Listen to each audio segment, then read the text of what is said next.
En la vida hay dos caminos solamente. Uno lleva a la muerte y el otro lleva a la vida. Estos caminos tienen, hermanos, finales completamente distintos y se refieren a dos maneras de vivir. Uno es guiado por la voluntad de Dios, pero el otro es alejado de Dios y de su voluntad. En Hechos capítulo 9 encontramos a Saulo antes de ser convertido, cuando estaba a punto de convertirse y de ser cambiado hasta su nombre por Pablo. Cuando Jesucristo viene a tu vida, te cambia todo. Y mire, a este hombre le cambió hasta el nombre, hermanos. Le cambió la manera de vivir, la manera de ver, todo se lo cambió, hermanos. Así que Saulo era un fariseo, una persona preparada en las cosas de Dios, en la ley. Tenía celo de Dios, pero era enemigo de la cruz. Era enemigo de Jesucristo. No estaba en el camino de Dios. No había encontrado el camino de la vida. Hechos 9, verso 1 y 2. Saulo, ¿están allí? Lean por favor conmigo. Saulo, respirando aún amenazas y muerte contra los discípulos del Señor, vino al sumo sacerdote y le pidió cartas para las sinagogas de Damasco, a fin de que si hallase algunos hombres o mujeres de este camino, los trajese presos a Jerusalén. Pero él quería matarlos. Denme cartas, por favor. Vamos a traer presos, ¿sí? A ver si encontramos hombres o mujeres. Pero en su corazón él quería matarlos. ¿Por qué dice la palabra? Respirando amenazas y muerte. Estaba furioso, hermano. Cuando alguien se enoja, ¿han visto una persona enojada que ya no puede? ¿Qué es lo primerito que hace? ¿Verdad que sí? Así estaba Saulo, hermanos. Acababan de matar ¿a quién? A ver, los estudiosos de la Biblia. A Esteban. ¿A Esteban? A Acababan de matar. Y miren, Saulo, en lugar de decir, hijo, le hicimos mal, encendió su furia todavía más. Así que quiero compartirte en esta mañana el camino de la vida. El camino de la vida, si te gusta anotar, es bueno que lo hagas. Número 1, el camino a Damasco, hermanos. Encontramos a Saulo en el camino a Damasco. Saulo iba por un camino contrario al del Señor. Y ya vimos que dice, respirando amenazas y muerte. Una vida, hermanos, con muerte, con esclavitud, con pecados. Esa era la vida de Saulo, aunque, según él, lo hacía para Dios. Pero en su corazón había odio, había oscuridad, había tinieblas. Había amenazas y muerte. ¿Y sabe qué? Hay mucha gente así, yendo a las iglesias con un celo de Dios, pero ¿cómo, hermanos? En su corazón, odio, tinieblas, muerte, rencores, falta de perdón, ¿verdad? Cosas que no tienen nada que ver con el camino de la vida que el Señor ofrece. Cosas muy distintas, hermanos. Pero Saulo tomó el camino a Damasco, donde su vida cambiaría completamente. Hay caminos, hermanos, que nos cambian la vida completamente. Nos cambian completamente. Cualquier camino puede depararnos algo repentino. Algo repentino, hermanos. Mire, verso 3, por favor. ¿Qué dice el verso 3? Lean. Mas yendo por el camino, aconteció que al llegar cerca de Damasco, ¿qué dice? ¿Qué pasó? Repentinamente. Repentinamente, hermanos, algo sucedió. Y nosotros, hermanos, vamos por la vida y repentinamente suceden cosas en el camino. Algunas buenas, otras malas, unas que nos cambian la vida para siempre. Hay algunos que algún accidente les cambia y ya no pueden volver a caminar. Otros ya no pueden volver a ver. Otros perecen. Pero hay cosas en el camino que suceden repentinamente. Por eso es muy importante decidir bien el camino. Y no hablamos, ¿verdad? Hemos pensado y mencionado en muchas ocasiones que hay gente, ¿verdad?, que trabaja y tiene el mismo camino diariamente de su casa al trabajo, del trabajo a su casa, pero en una ocasión se le hizo, ¿verdad?, irse por otro lugar y después se da cuenta en las noticias que había sucedido un accidente en la ruta cotidiana. Eso, hermano, es muy importante, decidir bien el camino. Y no hablamos del camino del trabajo a tu casa, hablamos espiritualmente. Espiritualmente, en el camino del Señor, el camino hacia el altar, por ejemplo, ha cambiado la vida de muchos, para bien o para mal. Ya no es lo mismo, ¿verdad que no? Andan de novios, ¿verdad? Y todo es bien bonito. Se casan, híjole, caray, ¿qué le pasó? Dice el marido, ay, caray, Señor, ¿qué hice? ¿Y qué fue? Repentinamente, ¿verdad? Dijo, ay, caray, ¿qué pasó? ¿Verdad? Y luego la esposa también, ¿verdad? Empieza a decir, ay, ¿quién dejó esto aquí en el baño? Y por acá, ¿quién ensució el espejo? Y tantas cosas, ¿verdad? Que decimos, ahora yo nada más tengo que encargarme de mí, si no tengo otro niño que cuidar y que atender, ¿verdad? Entonces nos cambia la vida. Son cosas cotidianas, pero hay cosas más fuertes que pueden cambiar en el matrimonio, para mal a veces. Pero también, hermanos, y nosotros como creyentes, el matrimonio, y estando en el camino del Señor, nos tiene que cambiar para bien. Para bien, hermanos. En muchas maneras nos cambian las decisiones, los caminos que vamos tomando, pero yo te pregunto, ¿qué te trajo al camino del Señor? Tú ibas en tu vida, ¿verdad?, cotidiana, como si nada pasara, ¿verdad? Quizás tú ibas a tu trabajo y ahí conociste a una persona que te habló de Cristo, quizás estabas en la calle, alguien te compartió un folleto, no sé, algún familiar que de pronto te habló, te visitó, te invitó. ¿Qué fue lo que te trajo al camino de Dios? Mediten esto. Mire, lo que llevó a Pablo al camino de Dios, mire, ¿qué era? El mismo odio de su corazón, que iba en contra de la cruz, hermanos. Iba en contra de la cruz. En contra. A veces pensamos que gente como Pablo, gente que rechaza el evangelio, no tienen oportunidad después de rendirse a los pies de Cristo y decimos, este nunca va a hacer caso, este es un pecador, este se burla de mí, este me critica. Pero hermanos, cuando llega la luz de Cristo, no hay dónde esconderse y no hay más que una decisión que tomar. ¿Cuál era tu camino antes? Medita en eso. ¿Qué me pasó a mí? Como dijo aquí la palabra, repentinamente. ¿Qué fue lo que cambió repentinamente en ti? Piensa en eso y valóralo, porque yo creo que Pablo, a partir de ahí, no volvió a mirar nunca más el camino de Damasco como lo veía antes. Nunca más. Empezó a ser otro, hermanos. O te pregunto, ¿ya encontraste el camino de la vida? Porque Saulo servía, entre comillas, a Dios.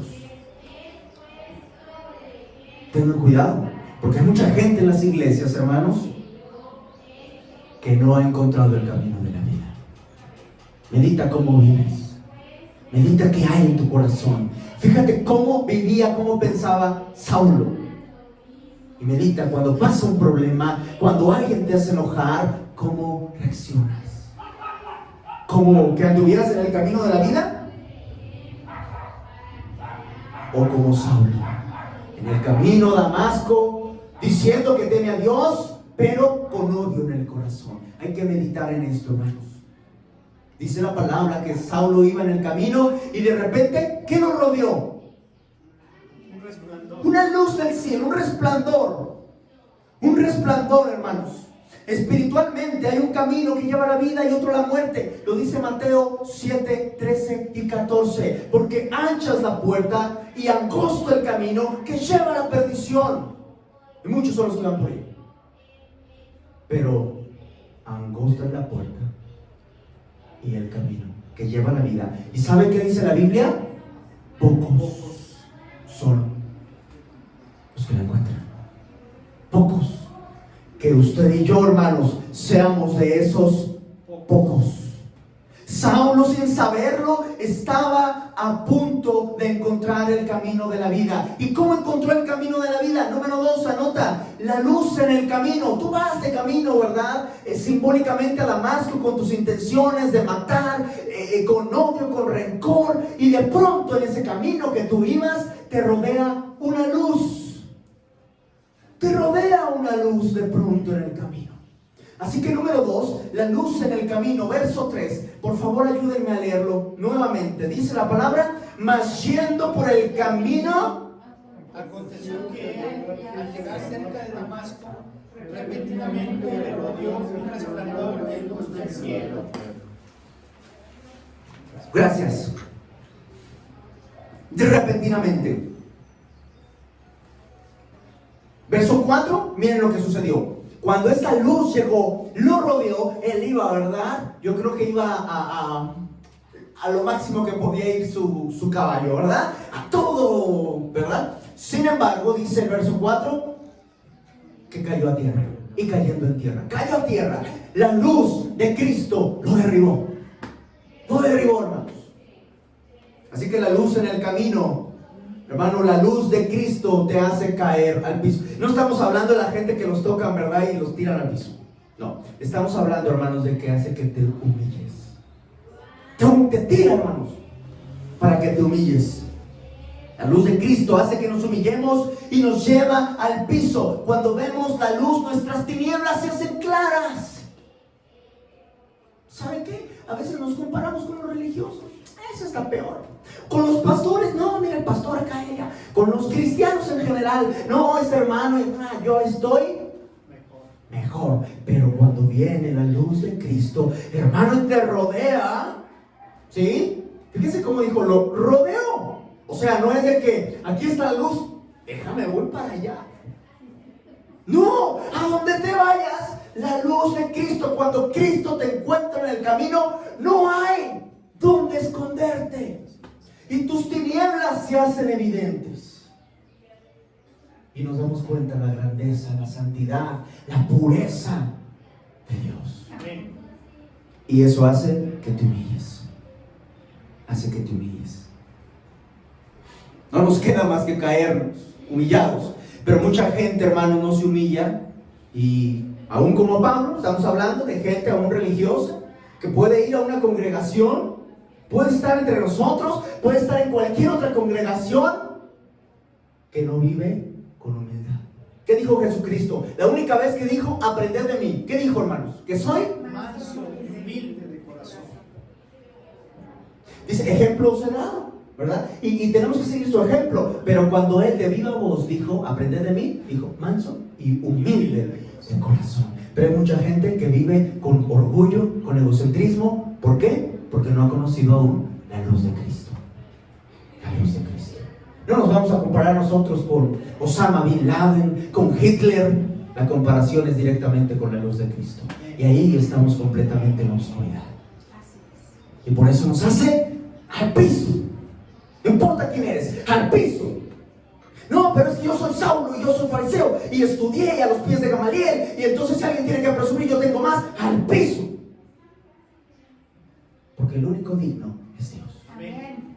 Cuando está la presencia de Dios, todos necesitamos estar humillados, reconociendo, Señor, tú eres grande. Y eso fue lo que le pasó a Saulo. Pero también la luz de Cristo te confronta.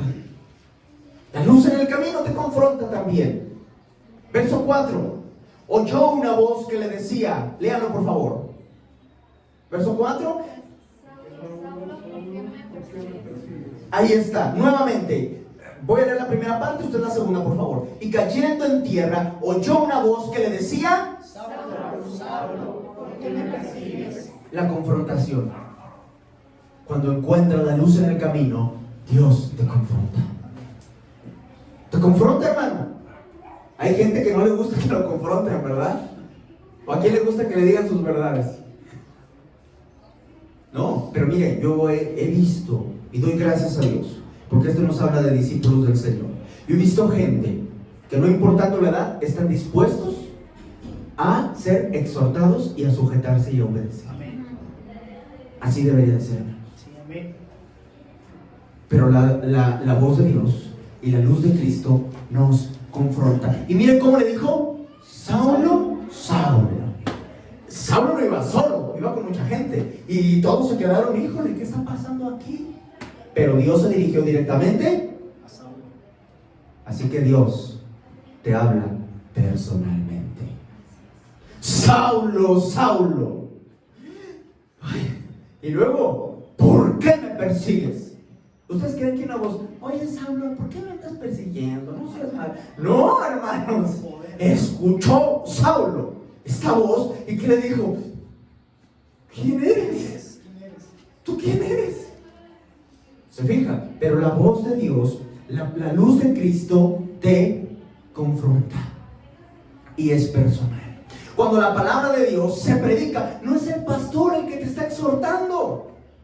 Debe ser la palabra de Dios. El pastor nomás debe ser un vehículo y debe de orar a Dios y estudiar y hermanos, prepararse lo mejor posible. Pero cuando está predicando, simple y sencillamente disponer, abandonarse a Dios sabiendo que uno es un vehículo y nada más. Quitar cualquier percepción que uno tenga, sino decir: Dios, utilízame. Y cuando se predica la palabra de Dios, es Dios, porque es su palabra que nos está confrontando. Es su palabra predicada, pero también es su palabra leída. Tuvimos la lectura. Es su palabra leída y también es su palabra compartida. Todas veces nos compartimos algún texto. Y también es su palabra cantada. También un canto con contenido bíblico nos puede confrontar. También nos confronta. Así que no es el hombre, es Dios. Yo te voy a contar brevemente parte de mi testimonio. Yo desde chiquito crecí en la iglesia cristiana, pero hubo un momento donde a mí me empezó a gustar la música, ¿verdad? Pero esta música que a mí me empezó a gustar, pues no fue la de la iglesia, porque tocaban rondallas. Y dije: no, eso es un raquetazo muy feo. Necesito escuchar algo más bonito. Entonces, pues yo encontré la música secular, ¿verdad? Eso que andaba yo buscando con la música. Y a mí me llenaba, hermanos, a tal grado que yo empecé a escribir canciones y componer mi misma música y todo, con un amigo, ¿verdad? Y después nos empezamos a ir a cafés, así como donde toca música bohemia, trova. Y yo cantaba allí con mi amigo, ¿verdad? Y todo iba bien. Según yo, todo iba bien. Pero mi mamá, ¿verdad? Y mi esposa hablaban con el pastor. Yo no sabía, ¿verdad? O sea, el pastor sabía mi vida y yo no sabía. Pero ¿saben por qué yo no sabía? Porque el pastor nunca me confrontó a mí. Oye, Rafa, me dijeron que esto, ¿qué pasa? Jamás.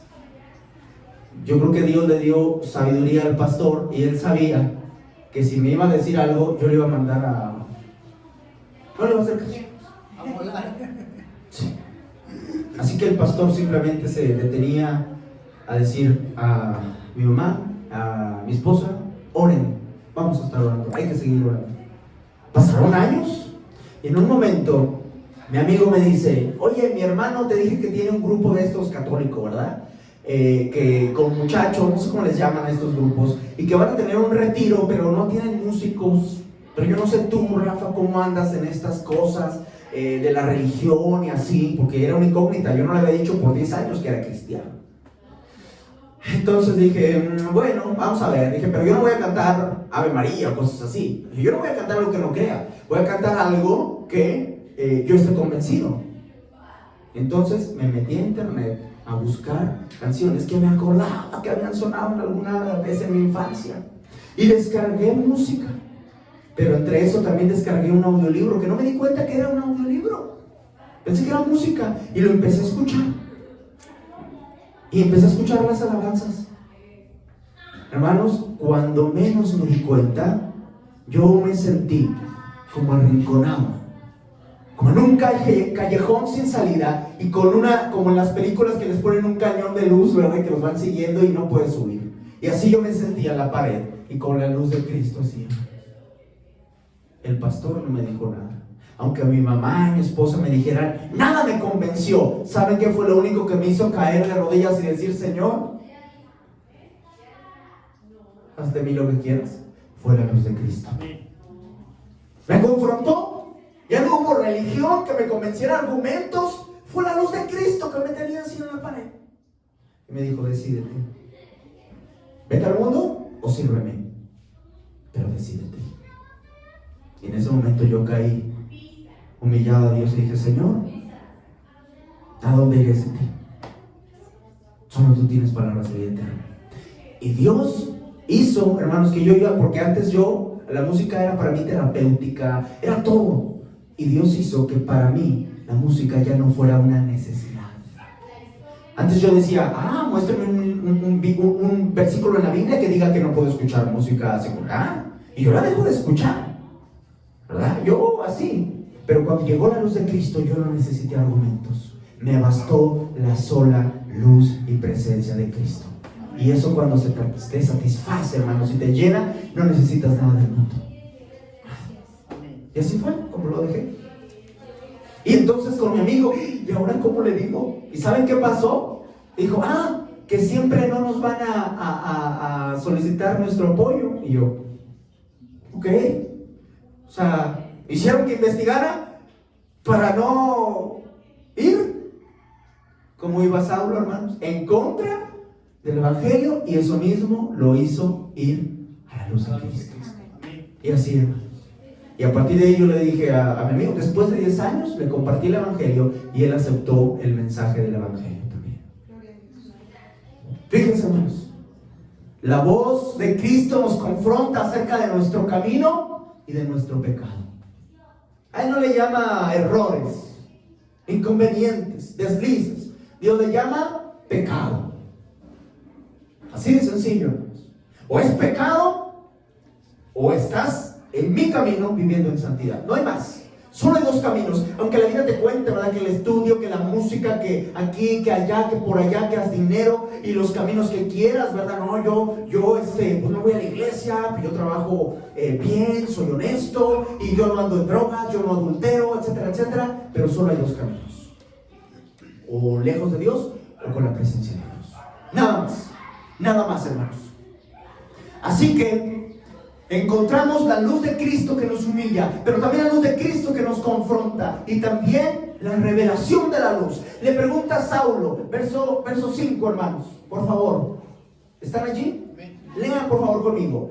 Él dijo, ¿quién eres, Señor? Y le dijo, yo soy Jesús, a quien tú persigues.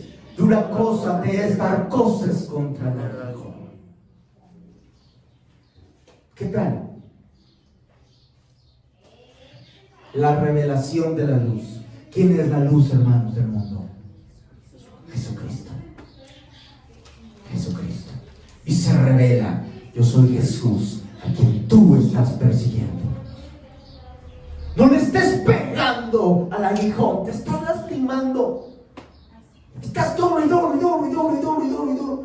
No hagas eso. No hagas eso. Así que yo soy Jesús, es la revelación, pero esta revelación lleva una advertencia contra el camino que llevas. Dura cosa te da cosas contra el aguijón. Ten cuidado, la advertencia. Y también, hermanos, esta revelación le trajo a Saulo y nos debe de traer a nosotros arrepentimiento y disposición para servir. Verso 6. Él, ¿cómo le dije que estaba Saulo cuando escuchó la voz de Jesús? Mire el verso 6, léalo por favor. Él temblando y temeroso. Hasta allí. ¿Cómo estaba? Temblando y temeroso. Yo no sé si usted ha tenido en una ocasión tanto miedo que está temblando, hermano. No sé si le ha pasado, ¿verdad? A lo mejor a veces situaciones difíciles como algún asalto, algo fuerte, alguna noticia muy fuerte, ¿verdad? Un accidente y nos deja como, hermano, mire, sin poderte controlar, temblando y además temeroso. Caray, ¿qué estoy haciendo? Que tú eres Jesús. Y hermanos, ¿qué dijo? ¿Qué estoy haciendo? Se dio cuenta, hermanos. Ahí se dio cuenta y trajo, hermanos, en Saulo arrepentimiento y disposición para servir. Eso debe de haber en cada hijo de Dios, que ha encontrado verdaderamente el camino de la vida, porque encontró de repente la luz de Cristo, y esa luz le llena, le confronta y se revela como Jesucristo.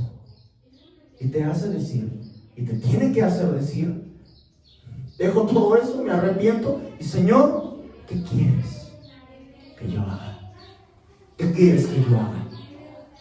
Así que entonces, verso 6, el templado y temeroso dijo, Señor, ¿qué quieres que yo haga? Y el Señor le respondió, levántate. Lea por favor. Levántate y entra en la ciudad y se te dará lo que debes hacer. Ahí está. Entonces, además de que la revelación de Jesús nos trae una advertencia, nos debe de traer arrepentimiento y disposición para servir, también la revelación de Jesucristo nos trae una nueva esperanza. Levántate. Una nueva esperanza. Un nuevo propósito. Levántate. Se te dirá lo que debes hacer. Un nuevo propósito. No sabes, pero se te va a decir qué vas a hacer. Mira, Dios nos humilla, Dios nos tira, pero no es para destruirnos. Es para levantarnos. ¿Por qué? ¿Qué es lo único que quiere destruir? Nuestro orgullo, nuestro pecado, todo aquello que nos sirve. Y una vez que está fuera esto, nosotros nos podemos levantar con un nuevo propósito. Por eso les digo, hay mucha gente en las iglesias que no vive así. ¿Por qué? Porque aún, tristemente, no han encontrado la luz de Cristo. Por eso en su corazón todavía hay tinieblas. Tinieblas, hermanos.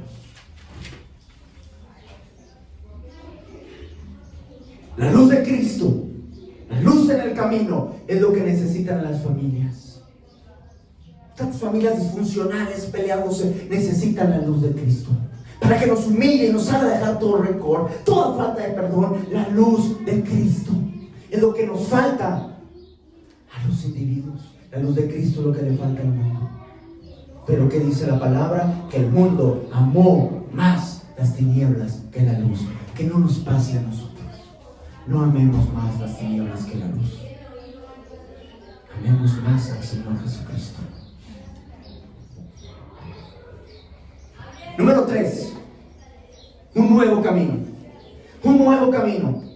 A pesar de que Saulo siguió por el camino y entró finalmente a Damasco, era un nuevo camino. Era un nuevo camino. Ya no tenía el mismo propósito, su misma vida. Ahora tenía una nueva vida, un nuevo camino. Era diferente. Cuando transitas por el camino del Señor, tu trabajo no cambia, es el mismo. Tu casa no cambia, es la misma. Tu esposa, tu esposo no cambia, es el mismo, por favor, ¿verdad? Tu ropa, todo es lo mismo. Pero lo que cambia es tu propósito, una nueva fe, una nueva esperanza. Eso es lo que cambia, un nuevo corazón. Verso 7, ¿qué dice, hermanos? Se pararon atónitos, oyendo a la verdad la voz, mas sin ver a nadie. Ahí está. Mucha gente de pronto no entenderá, solo se sorprenderá. ¿Qué ha pasado con tal persona? ¿Qué pasó? Se van a sorprender. No importa, tú necesitas seguir tu proceso. Del verso 8 al 14, la Biblia nos cuenta que Saulo quedó ciego 3 días. Así como Cristo duró 3 días, hermanos, en el sepulcro, Saulo duró 3 días ciego. Como si hubiera que desintoxicarse de lo que había visto. Como si tuviera, hermano, que volver a aprender todo, a ver diferente todo. Como si tuviera que morir a todo como lo había conocido antes. Tenía que recobrar, después de 3 días, la vista para poder ver la vida diferente.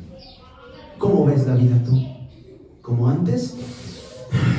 Respirando así, todo enojado, rencoroso. ¿O pasaste por el proceso de morir a tu vista, a lo que pensabas, a lo que creías, para aprender a mirar como Cristo miraba? Usted y yo necesitamos quedar ciegos al mundo, porque el mundo, hermanos, está fuerte atacando con la vista, los deseos de los ojos, la vanagloria de la vida. y deseo esto y esto. Cosas materiales, cosas ilícitas. Y debemos quedar usted y yo ciegos al mundo, para después entonces ver con los ojos de Cristo. Número 4, estamos terminando. El propósito y sufrimiento del camino. Verso 15, por favor, ¿qué dice? El Señor le dijo, ¿qué dice, hermanos? Ve, porque instrumento escogido me es para llevar mi nombre en presencia de los gentiles y de reyes y de los hijos de Israel. Y 16. Porque yo le mostraré cuánto le es necesario padecer por mi nombre. Ahí está. ¿Cuál es el propósito, hermanos, del nuevo camino? Hacerte rico. A cumplir tus metas, tus sueños. Porque tú eres un campeón. Tú, ¿verdad? Vas a lograr todo lo que te propongas. Que se acaben los problemas y las enfermedades. ¿Saben quién después Pablo se enfermó? Así que, ¿cuál es el propósito? Llevar el nombre de Dios. Llevar el nombre de Jesús. Ese es el propósito. En el camino hay sufrimiento, verso 16. Cristo padeció, nosotros padeceremos. El siervo no es mayor que el Señor. Vamos a padecer. Pablo había hecho sufrir al pueblo de Dios. Ahora le tocaría sufrir como parte del pueblo de Dios. Moisés escogió ser maltratado con el pueblo, con su pueblo, antes que gozar de los deleites que había en Egipto del mundo, de una vida pecaminosa. Eso es el camino del Señor. Va a haber sufrimiento. Y quien le dé miedo, regrésese. Porque no vamos a mentir. No vamos a mentir, hermanos. Lean la Biblia. Sufrieron. Hay sufrimiento en el camino. Por esa causa muchos no quieren seguir. Ya tuvieron un problema, ya tuvieron otro. Esto ya no me gustó. Estaba mejor antes de ir a la iglesia. Así me han dicho muchos hermanos cuando llegan aquí. No, hombre, me arreció el ataque de Satanás. ¿Verdad? Pero gloria a Dios, aquí sigue. Porque es el sufrimiento que hay en el camino. Hay gente que quiere quedarse con una parte del mensaje, con el levántate, ¿verdad? Y doctrinas enteras están fundadas en esto. Solo en el levántate. Pero ese no es el evangelio real. El evangelio real es completo. El evangelio es la muerte, sepultura y resurrección de Cristo. ¿Y cómo llega a nosotros la vida eterna? Arrepentimiento y fe en la obra salvadora de Jesucristo. Y nada más. Pero después también tenemos que hacer la voluntad de Dios. No para salvación, pero es parte del camino. Hacer la voluntad de Dios y sufrir en el camino. Es parte. Eso es, hermanos, es completo. Como cristianos vamos a padecer. Pero mira, al final, cuando Cristo vuelva, porque Cristo va a volver, hermanos, traerá consigo su galardón para recompensar a cada uno según su obra. Y lo dice la Biblia, Apocalipsis 22:12. Así que no esperes galardones aquí en la tierra. Aquí vas a sufrir, pero Cristo vendrá y cuando venga te dará tu galardón. Bien, buen siervo fiel. En lo poco has sido fiel, en lo mucho te pondré. Entra en el gozo de tu Señor. Esa es nuestra esperanza. Ese es nuestro galardón. Que no nos confundan, porque hay mucha gente predicando cosas, humanismo, doctrinas centradas en el hombre, en el desarrollo del hombre, en que tus negocios triunfen, en que te vaya bien, en que se te vayan las enfermedades. Y no, el evangelio es predicar a Jesús. Y si hay que sufrir, y como dijo Esther, y si perezco, que perezca. Porque al final Cristo vendrá con su galardón. Amén. Yo no quiero galardón en esta tierra, sino el galardón que vale, el eterno, que es el de mi Señor Jesucristo. Terminamos, hermanos. Los acompañantes de Saulo oyeron la voz, pero Dios llamó a Saulo. Aquí hay muchos escuchando la palabra de Dios, pero te estará hablando a ti. Saulo obedeció y los otros se quedaron atónitos. Pero Saulo obedeció. Hay mucha gente que le resplandece la luz de Cristo, escuchan la voz de Dios, hasta se congregan en las iglesias, pero no andan en el camino de la vida. Andan en el camino de Damasco, el camino de Saulo, en el camino antiguo. Te pregunto, ¿ya encontraste el camino de la vida? ¿O sigues respirando como antes, la vida antigua? ¿Quién puede saber eso? Tú y Dios. Pero ha sido predicada la palabra para que tú te des cuenta, ¿ando caminando en el camino de Dios o me quiero regresar y quiero vivir como antes?